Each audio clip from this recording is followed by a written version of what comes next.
High বন্ধুরা, কেমন আছেন সবাই? আশা করছি সবাই ভালো আছেন।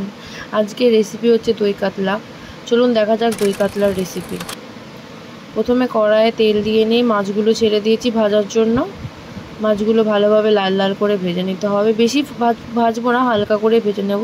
তারপরে এখানে হচ্ছে পেঁয়াজ, পোস্ত বাটা। তারপরে পেঁয়াজ দিয়ে দিয়েছি কড়াইয়ে তেল দিয়ে আবারও।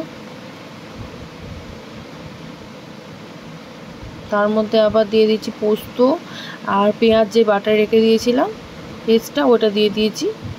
আমি এটা নতুন ইউনিক টাইপের করছি, ওই জন্য মশলা অনেক দই কাতলা করার সময় আর কি হয়, তেজপাতা, গরম মশলা, এগুলো গোটা গরম মশলা এগুলো আগে দিয়ে দেয়, কিন্তু আমি মশলাটা দেওয়ার পর ওটা দিচ্ছি, কারণ এটা একটা অন্য ধরনের ফ্লেভার আসে। তারপরে টক দই দিয়ে দিচ্ছি, তারপরে সামান্য চিনি দিয়ে দিচ্ছি, নুন দিয়ে নিয়েছি। তারপরে ওটাকে ভালো করে নেড়ে চেড়ে মিশিয়ে নিতে হবে। হলুদ, গুঁড়ো লঙ্কা সব কিছু একসাথে দিয়ে ভালো করে নেড়ে চেড়ে মশলাটাকে কষিয়ে নিতে হবে। তারপরে দিয়ে দিতে হবে সামান্য জল দিয়ে নিয়ে মাছগুলো ছেড়ে দিতে হবে এক এক করে। দেখুন গ্রেভিটা কেমন গাঢ় হয়ে গেছে আমাদের দই কাতলা রেসিপি। আপনাদের কেমন লাগলো ভালো করে আমাদের কমেন্ট করে জানাবেন।